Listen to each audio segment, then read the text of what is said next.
Olá, seja muito bem-vindo, muito bem-vinda ao Guinada 360. Aqui cada conversa é um ponto de virada, um espaço para quem quer repensar o próprio negócio, o próprio caminho e encontrar novos ângulos para crescer. Você já me conhece, eu sou especialista em posicionamento de mercado e a minha missão é transformar, é fazer você enxergar aquilo que às vezes o dia a dia não deixa ver. O que está levando o seu resultado? O que está faltando na tua estratégia? E o que pode modificar completamente a tua rota? O nosso programa é para quem não aceita ficar no mesmo lugar. Para quem quer dar um novo sentido à sua trajetória e fazer isso com consciência, com estratégia e com atitude. Então se prepare, porque hoje a nossa conversa pode ser o início da tua próxima grande virada. Você tem uma marca? Presta atenção. Você tem um projeto? Nós vamos falar com uma especialista que vai te ajudar a proteger as suas ideias e o seu negócio. E também teremos uma entrevista com a lenda viva Walter Longo, especialista em inovação e transformação digital. Mas para a gente começar o nosso programa, eu vou trazer aqui no estúdio um grande empresário que, se você ainda não o conhece, certamente tem em sua mesa um dos seus mais relevantes produtos. E ele vai nos revelar como que ele conseguiu se transformar em um dos maiores empresários do ramo alimentício. Sócio da Tapioca da Terrinha, eu converso agora com este querido amigo Josias Evangelista. Seja muito bem-vindo, Josias. Obrigado, Márcio. Foi um prazer estar aqui. Quando eu recebi o seu convite de bate-pronto, já cancelei toda a minha agenda para te atender. Ô, Josias, muito obrigado. Você sabe que eu tenho uma admiração muito grande pela sua empresa e as pessoas, às vezes, não têm noção, né, do porte, do tamanho. Aquele centro de distribuição e aquela fábrica tem quantos metros quadrados, Josias?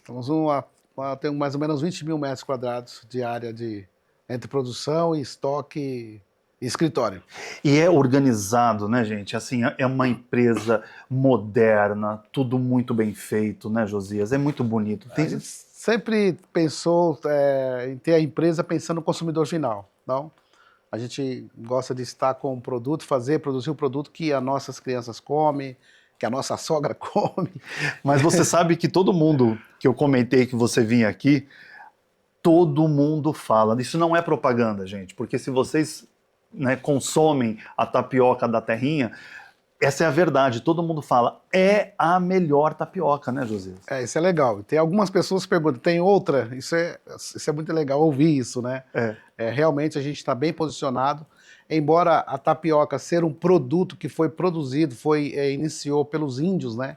É um produto do Nordeste, é um produto que foi iniciado por eles, mas nós da Terrinha, nós temos o privilégio de dizer, sem nenhuma soberba, que fomos nós em que colocamos esse produto no paladar das pessoas das grandes metrópoles, principalmente pessoas que estão hoje posicionadas na classe A, B e C, que consomem o nosso produto. Ou seja, né, levou a cultura dos povos originários para a mesa de todas as pessoas, né? Isso.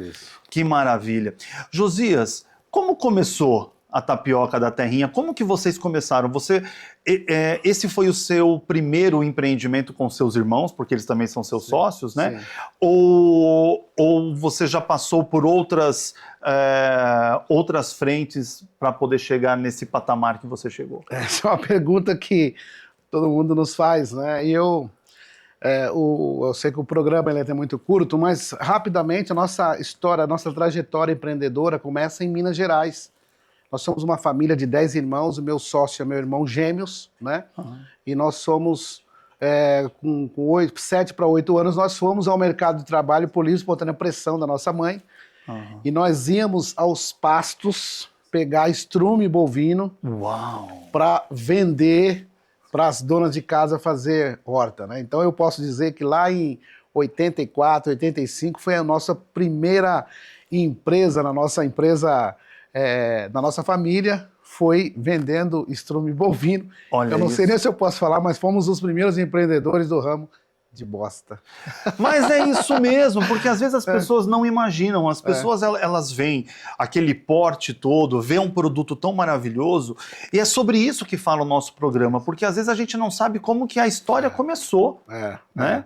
Isso é fantástico. Aí de lá para cá a gente começou a ter essa veia empreendedora, aí voltamos para São Paulo, numa outra história posso contar, e o meu irmão recebeu uma oportunidade para ser representante comercial de produtos e chegou o tapioca na mão dele para ele começar a vender.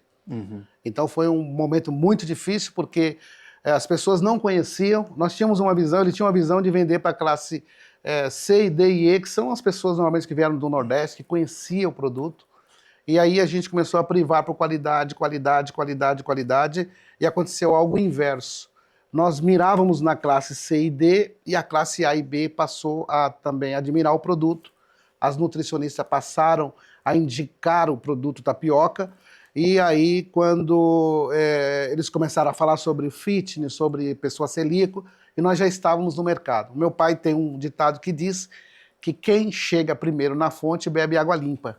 Então nós já estávamos lá e foi aí as pessoas começaram a indicar o nosso produto, né, que já tinha muita qualidade, e aí está o sucesso hoje aí.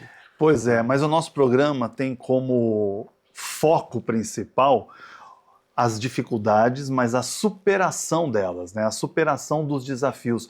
Hoje, Josias, você teria para nos dizer qual foi assim o momento mais difícil que vocês viveram? Nós vivemos um momento muito difícil e eu posso falar em nome do meu irmão, né? Ele chegou a ficar devendo 2 milhões no mercado, a empresa quebrou literalmente. Ele dormia, ele deitava domingo à noite e pedia para que Deus não pudesse que ele levantar no dia seguinte, dado os grandes problemas que aconteceram, que é coisas de principiante, né?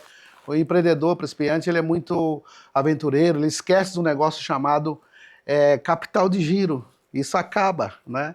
E passou por muita dificuldade. A gente entende que a nossa empresa é uma empresa de milagre. Em algum momento, ele falou, ó, desisti, não vou mais avançar.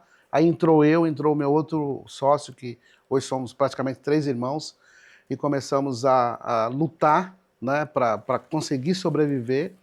E num momento muito assim, oportuno, não sei, eu já te falei, nós somos uma empresa cristã, e um dia meu irmão ajoelhou e falou, Deus, eu preciso de um milagre, eu preciso de uma situação diferente, né? E ele ligou para alguém pedindo para a pessoa, olha, me arruma uma matéria-prima. A pessoa falou, eu não posso, eu não tenho matéria-prima. E aí ele, naquela insistência, né, a pessoa falou, tudo bem, vem aqui, eu te empresto um cheque para você comprar a matéria-prima. Eu estou resumindo aqui, tá? Uhum. E isso ele tinha um dia antes orado e pedido a Deus que fizesse o milagre. Uhum. E no dia seguinte a pessoa emprestou o cheque para ele, e é uma pessoa que ele nem conhecia a pessoa direito, e ele comprou a matéria-prima, e desse tempo para cá nunca mais faltou a matéria-prima na empresa. Ou seja, tem aí as mãos de Deus, que só quem vive o milagre consegue entender, né, e aceitar, mas esse cheque e essa compra da matéria-prima foi a grande virada? Foi a grande virada, porque foi um momento que ele estava com muita agonia, né? E ele pediu para que Deus pudesse criar algum meio, e a pessoa disse para ele assim, olha, eu vou te emprestar, você compra um caminhão. Ele nunca tinha comprado um caminhão. E aí a pessoa emprestou, no dia seguinte ele foi lá, buscou o cheque, quando ele recebeu o cheque estava em branco. Então esse era um milagre, né? E ele olhou, aí ele conseguiu comprar, e eu diria para você assim, ó, se a gente encontrar com essa pessoa que emprestou hoje o cheque, a gente não sabe quem é. A gente não conhece a pessoa fisicamente. E aí dali para cá nunca mais faltou matéria-prima. Agora, não fica só no milagre, tem muito trabalho por trás. Tem muita persistência, o produto estragava, a gente trocava, a gente está sempre atento com o consumidor, a gente criava todos os meios para entregar um produto de qualidade.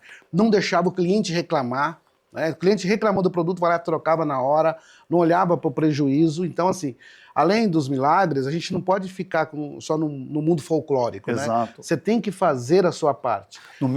No meu trabalho, como consultor, como especialista, é isso que eu sempre falo, né? Que você tem que ter o olhar para o consumidor, o olhar para a qualidade, porque é isso que faz o diferencial, né?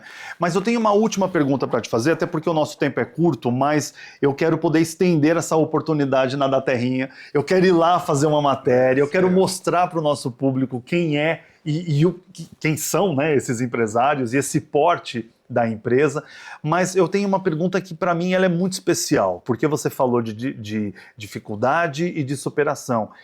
E quando você está no mercado, Porque quando eu vejo, eu lembro de vocês. Aham. Qual é a sensação de um empresário como você, quando você entra nos melhores mercados e encontra o seu produto na prateleira? Olha, é uma sensação de superação, de muita alegria, e eu tive essa sensação, uma outra oportunidade que nós fomos na feira da França, lá na Cial, a maior feira de alimentos do mundo, e poder ver o nosso produto naquele país e a dizer assim, nossa, saber de onde nós viemos, de onde esse produto veio, o povo está comendo nem sabe de onde veio. E vou aqui te dar aqui de primeira mão. Isso em 2015 eu fui a Portugal para tentar vender o produto, foi muito rechaçado lá, disseram que não ia dar certo, mas nós fomos muito persistentes, começamos a vender no mercado de Portugal, abrimos esse mercado com muita dificuldade, amanhã estou indo para Portugal amanhã, e nós vamos inaugurar a nossa fábrica lá em Portugal. Vai sair uma fábrica da Terrinha Alimentos para vender para a Europa inteira. Ora, pois! Muito bom! É isso aí. Josias, eu te agradeço imensamente pela sua disponibilidade, pela sua generosidade. Faço votos de todo sucesso, que Deus continue abençoando a sua empresa. Muito obrigado por ter vindo aqui no nosso programa. E eu quero chamar você para o próximo bloco. A gente vai para um rápido intervalo. Nós estaremos com o Walter Longo, sim, ele que é uma lenda viva da comunicação. A gente já se vê, rapidinho.